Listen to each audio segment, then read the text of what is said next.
Halo teman-teman, gimana nih kabar kamu? Mudah-mudahan selalu sehat ya. Oh iya teman-teman, kalian pernah nggak sih memperhatikan cara membuat sesuatu di televisi? Misalnya cara membuat makanan, atau cara mudah membuat hiasan untuk dekorasi rumah. Nah, sebenarnya langkah-langkah membuat sesuatu tadi termasuk ke dalam teks prosedur loh. Apa sih pengertian dari teks prosedur? Apa ciri-cirinya? Kaidah kebahasaan? Serta contoh dari teks prosedur. Yuk kita pelajari bersama. Yang pertama yaitu tentang pengertian teks prosedur. Teks prosedur merupakan sebuah bahan tertulis untuk dasar menjelaskan tahap kegiatan dalam menyelesaikan suatu aktivitas.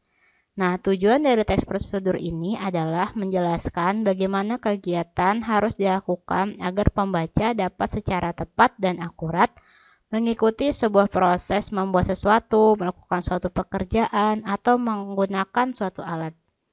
Yang kedua yaitu tentang ciri-ciri teks prosedur. Nah, ciri-ciri teks prosedur yaitu ada 6. Yang pertama, menggunakan kalimat perintah. Yang kedua, terdapat panduan dan langkah-langkah. Yang ketiga, menggunakan kata kerja aktif. Yang keempat, menggunakan kata penghubung. Nah, kata penghubung ini untuk mengurutkan suatu kegiatan. Yang kelima, menggunakan kata keterangan untuk menyatakan rincian waktu, tempat, dan cara yang akurat. Yang keenam, terdapat isi kegiatannya secara urut. Yang selanjutnya yaitu tentang macam-macam teks prosedur.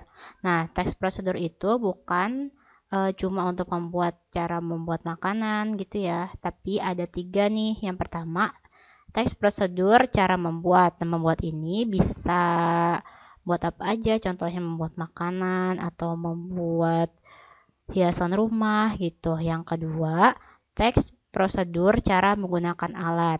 Yang ketiga, teks prosedur cara melakukan sesuatu.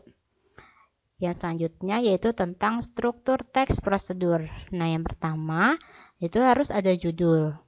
Yang kedua, tujuan. Yang ketiga, langkah-langkah. Yang keempat, penutup.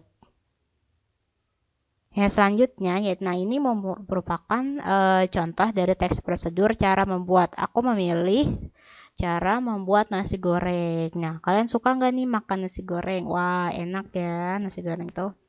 Nah, di sini seperti yang aku jelasin tadi nih, struktur teks prosedur. Yang pertama harus ada judul. Nah, judulnya itu cara membuat nasi goreng. Tujuannya apa nih? Tujuannya yaitu untuk membuat nasi goreng. Yang ketiga, langkah-langkah. Nah, langkah-langkah di sini yang pertama yaitu menyiapkan bahan-bahannya. Yang kedua yaitu cara memasak. Nah, selanjutnya yaitu cara menggunakan alat. Nah, ini contoh cara menggunakan alat ya. Alatnya aku pilih menggunakan oven listrik. Nah, di sini kalian bisa baca sendiri ya tentang cara menggunakan oven listrik. Nah, mungkin itu saja yang dapat aku sampaikan. Kurang lebihnya mohon maaf. Assalamualaikum warahmatullahi wabarakatuh.